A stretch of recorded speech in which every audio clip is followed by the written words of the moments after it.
पीओजेकेएम पीओटीएल के प्रसिद्ध मंदिरों, गुरुद्वारों, बौद्ध स्थलों के विध्वंस की कहानी 1947 के बाद पाकिस्तान ने चुन चुनकर मिटाया इतिहास।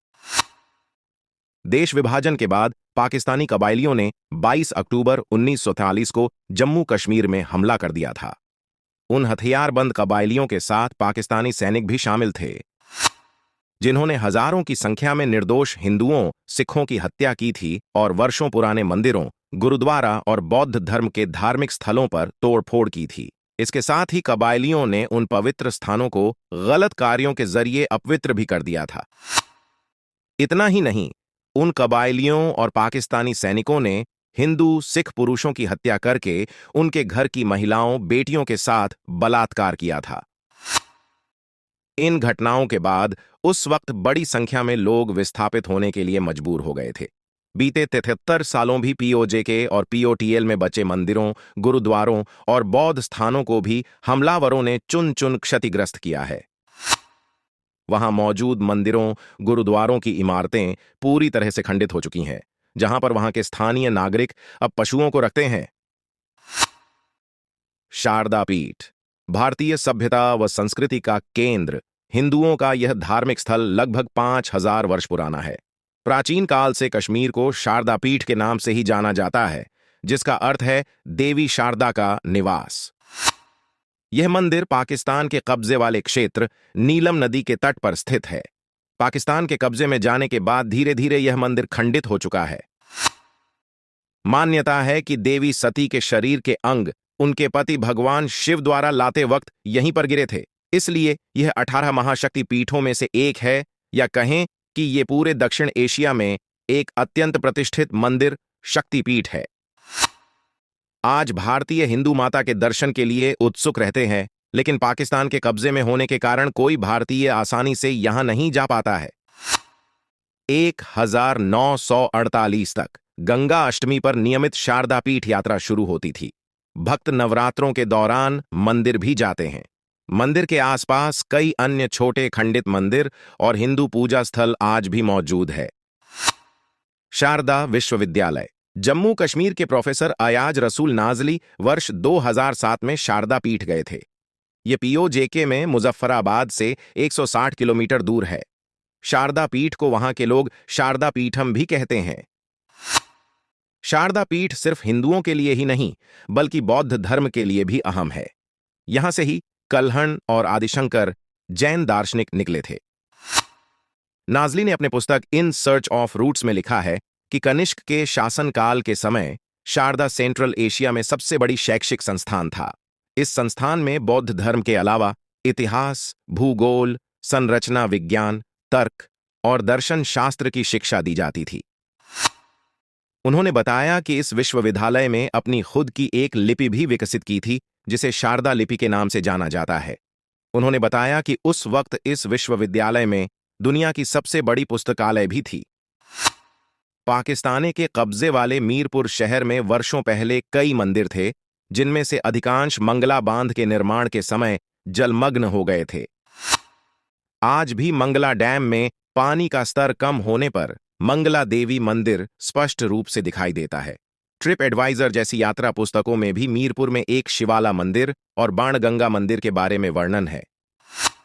इसी तरह पीओजेके में पुंछ के पास एक देवी गली मंदिर है। देवी गली में घने देवदार के जंगल और पहाड़ों से घिरी हरी भरी घास की मैदान है।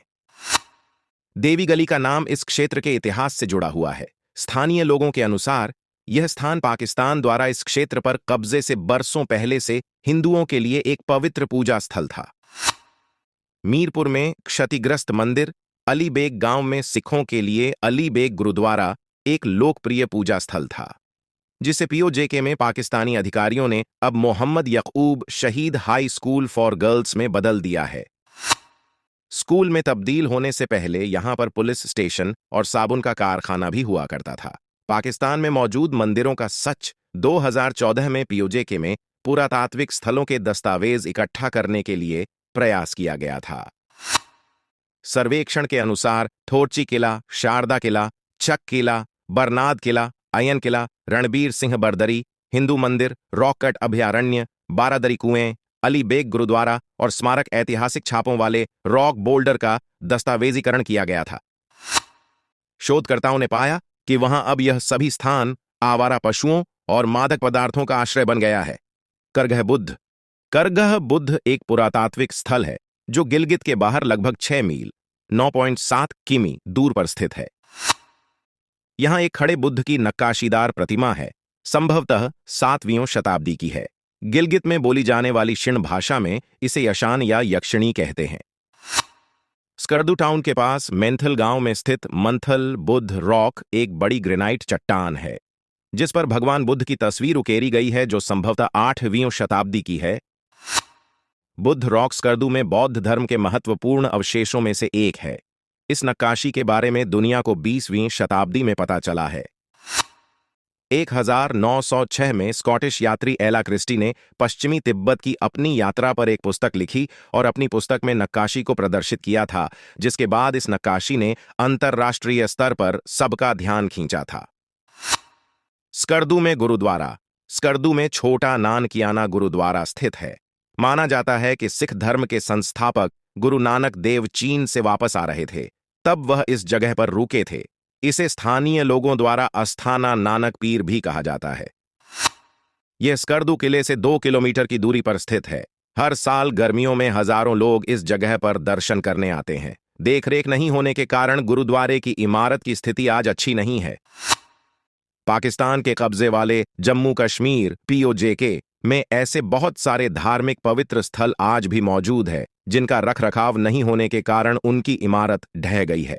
बचे हुए मंदिर गुरुद्वारा आवारा पशुओं और मादक पदार्थों का आश्रय बन गया है। गिलगित बाल्टिस्तान। गिलगित बाल्टिस्तान का इतिहास और भारत से उसका संबंध वर्षों पुराना है। जम्मू में डोगरा राजवंश के संस्थापक महाराजा गुलाब सिंह थे। गुलाब सिंह का राजा के तौर पर राज तिलक महाराजा रणजीत सिंह ने स्वयं किया था। गुलाब सिंह ने अपने राज्य का विस्तार लद्दाख, गिलगित और बाल्टिस्तान तक किया था। 1846 में कश्मीर घाटी भी इसमें शामिल हो गया था। इस प्रकार आज का चर्चित जम्मू कश्मीर रियासत ने मानचित्र पर अपना स्थान लिया था। जम्मू कश्मीर की सीमाएं एक ओर तिब्बत और दूसरी ओर अफगानिस्तान व रूस से मिलती थीं। गुलाब सिंह ने अगस्त 1857 में अंतिम श्वास ली। उनके बाद उनके 26 साल के बेटे रणवीर सिंह राजगद्दी पर बैठे। रणवीर सिंह के 4 पुत्र हुए। प्रताप सिंह सबसे बड़े पुत्र थे। लगभग 30 साल राज्य करने के बाद 55 साल की उम्र में 12 सितंबर 1885 को रणवीर सिंह की मृत्यु हो गई और परंपरानुसार उनके बड़े सुपुत्र प्रताप सिंह का राज तिलक हुआ। अगले कुछ ही वर्षों में ही प्रताप सिंह ने राज्य को बखूबी संभाल लिया और राज्य की सीमा में विस्तार करना शुरू कर दिया। 1891 में प्रताप सिंह की सेना ने गिलगित की हुंजा वैली, नागर और यासीन वैली को भी अपने राज्य में मिला लिया। अब प्रताप के राज्य की सीमाएं उत्तर में रूस तक मिलने लगी थीं। गिलगित बाल्टिस्तान में लंबे समय तक बौद्ध धर्म के लोग रहते थे। इसका साक्ष्य आज भी देखने को मिलता है।